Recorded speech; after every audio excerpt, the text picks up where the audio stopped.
กำลังเตรียมสบายดี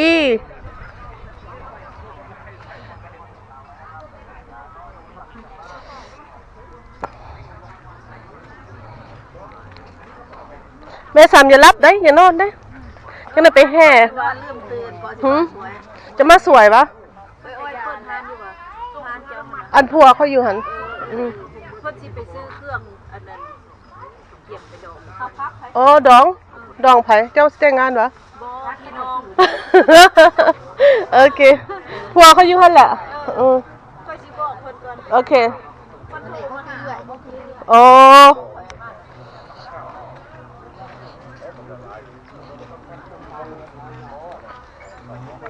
ยังบ่ทันได้แล้ว Oh, that's a lot of people.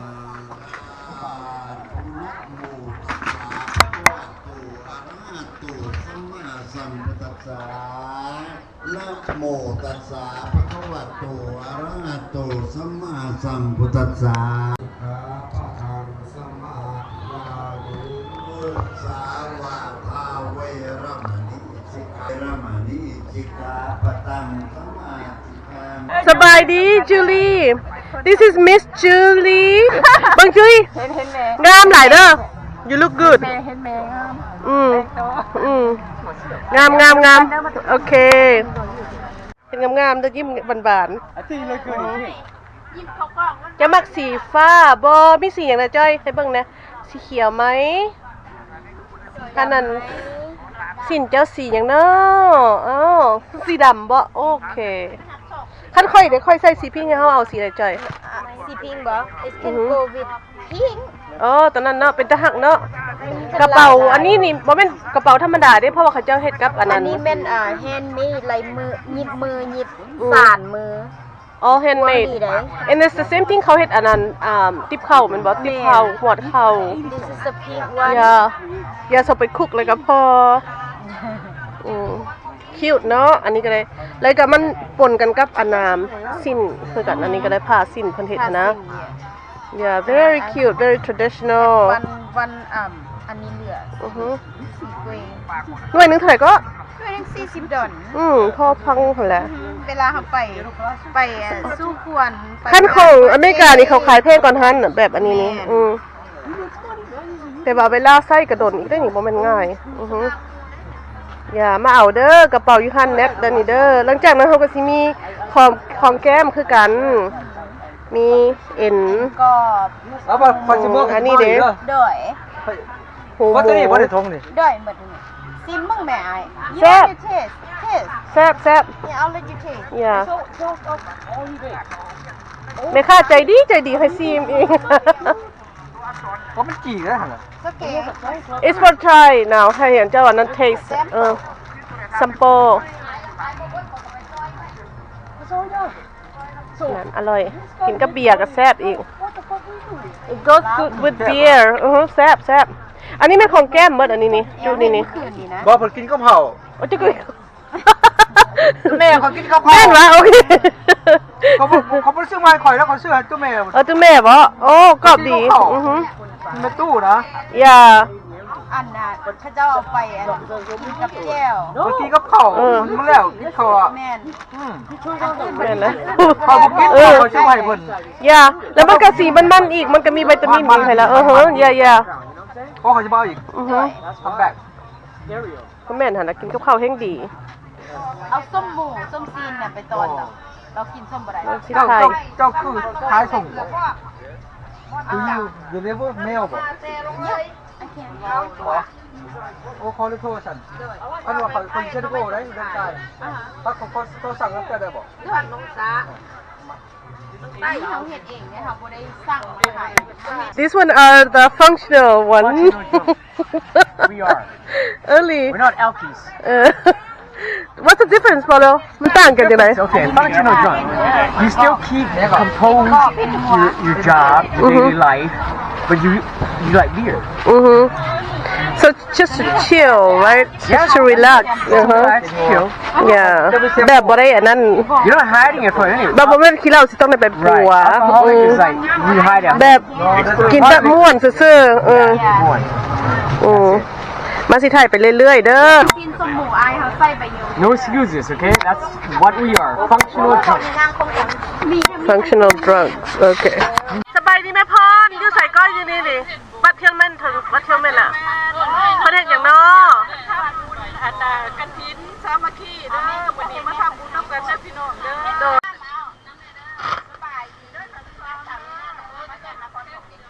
ป้าดิเด้อ มันยังวะที่แม่นั่นคณะอันสำหรับอะไรทานข้าวเสียกันนั่นต้องพูดเด้อคนกับเลี้ยงจ๋า ป้าดิเท่าอันนี้มันเข้าประกวดวันนี้ ผมไม่ใช่เราผิดผิดแล้วยังกลับมาได้น้องสดาของพวันเด้อมาจากบ้าน โอ้ย อันนี้คือพวกเราทานเด้อดีเด้อไปทานข้าวเปียกเด้อไปเด้อไปยังมาก็มา หน้าพี่กี้คือแดงแท้ น้องคือน้องจากยาวันเด้อนกนี่แม่มาดูดอกทอง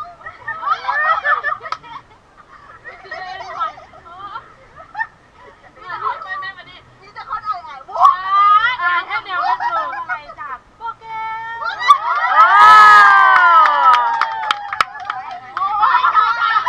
เป็นหูค่ะเป็นหูมันปิดง่ายจากนครหลวงเวียงจันทร์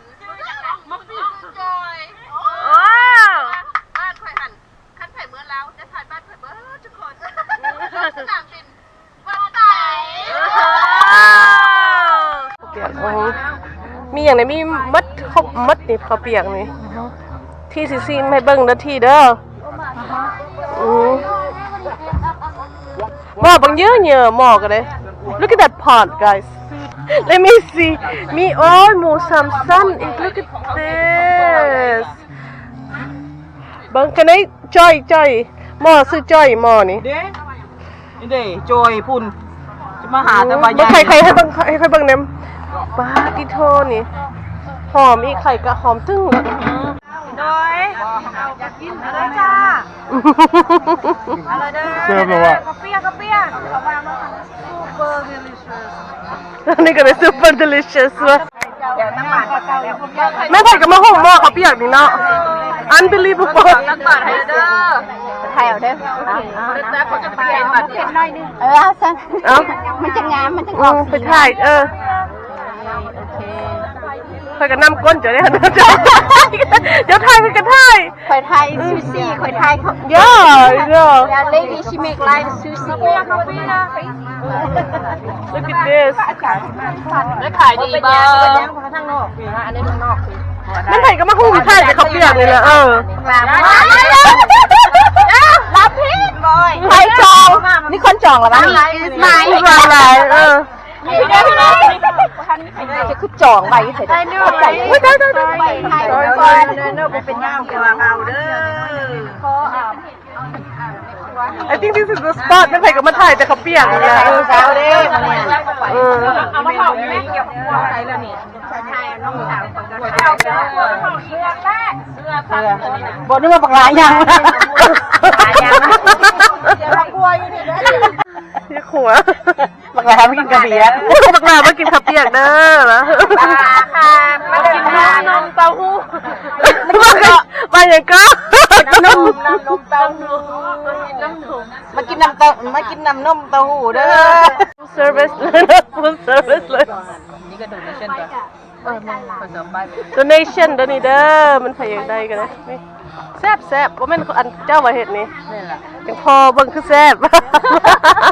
มีบอก มาขัวมีให้ มาติซากาเมนโตมาความมีโดยเฉพาะเลยอันนี้นี่สีมือพิเศษอีก